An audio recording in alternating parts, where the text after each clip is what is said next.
The vision of Blue as a criminal in the two big pajamas was beyond absurd. She hadn't even bothered to lock her bedroom door the night before. She had thought about it and dismissed the idea. Nothing about him scared her. Trust me, he's a sweet kid. He's not going to hurt me, and I'm going to try and talk him into going to a youth shelter. He can't stay on the streets in this weather. Why should he agree to that if you let him stay in your apartment? For one thing, because I'm leaving in a few weeks, and he can't stay here. Blue had appeared in the doorway of her bedroom, back in the oversized pajamas, and he was carrying his clothes for her to wash, as she had suggested. Anyway, I can't talk to you about it now. I have to do laundry. I just called to wish you a Merry Christmas. Give Alan and the kids and Dad my love. Ginny, get that boy out of your apartment, Becky almost shrieked at her. He's going to kill you. No, he's not. Trust me. I'll talk to you tomorrow. Kiss Dad for me.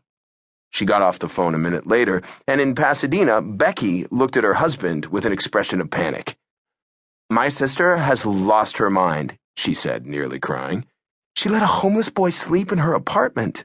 Holy God, she's insane. He was equally worried and strongly disapproving. She has to get back to some kind of normalcy before she gets herself killed. Yeah, but what can I do about it?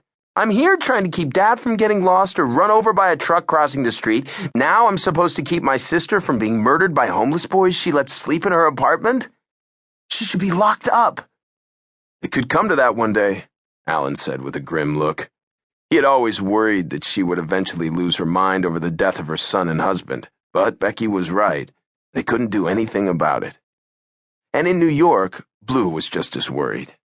Who was that? My sister in California, Ginny said as she took his clothes from him to put in the washing machine in the basement. I used to live in L.A., she explained, as he stared at her unhappily. You leaving again soon? He asked with a sorrowful look. He had heard what she had said to Becky. He had just met her, and now he was about to lose her too? Not for a while, she said calmly. She could see fear of abandonment on his face and in his deep blue eyes. His hair was clean, and he looked immaculate in her pajamas as they sat down on the couch. I might go sometime in January, but I don't know yet. But then I'll come back. I always do. She smiled at him. What if you get killed? She was about to say no one will miss me, but she could see in his face that he would, although they hardly knew each other. He looked panicked at the thought of her leaving. I won't get killed. I've been doing this for 2.5 years. I'm good at it. And I'll be careful, don't worry. Now let's talk about what we're going to do today. We both hate Christmas, so let's do something that has nothing to do with the holiday. What do you like to do? Go to movies? Go bowling? Do you ice skate?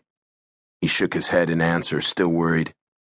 I used to bowl with my Aunt Charlene before she got too busy. Ginny could tell that there was something he wasn't telling her, but she didn't want to pry. Want to try it? Okay, he said, smiling slowly. And then we can go to the movies and have dinner. It sounded like a slice of heaven to him. She wanted him to have a good time while he was with her. She had no idea what would happen after that. All they had to do was get through the day and make it a decent Christmas for both of them.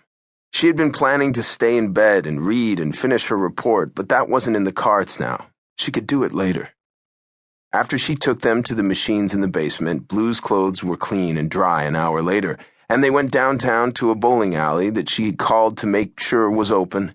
Neither of them was good at the game, but they had a ball playing and then went to a movie. She picked an action film in 3D she thought he'd like, and he loved it. He had never seen 3D before, and he was mesmerized by it. And then they had hot dogs for dinner at a deli and stopped at a small grocery store for food before they went back to her apartment. It was dark and snowing again when they got back to her place. She asked if he'd like to sleep on the couch again instead of going back to the shed, and he nodded. She made the bed up for him, and she left him there, watching TV, and went to her bedroom. Becky called her as soon as she lay down. You're still alive. He hasn't killed you yet? She was only half kidding. She had been worried sick about her all day, about her mental state, and poor judgment to have done something so dangerous. No, and he's not going to. It's Christmas, Becky. Give the kid a break. She had given him more than a break. She had given him a great time, and they had both loved it. Will you get him out of there tomorrow? I'll see. I want to get him to the right place. He's afraid of shelters. Oh, for Christ's sake, I'm afraid for your life.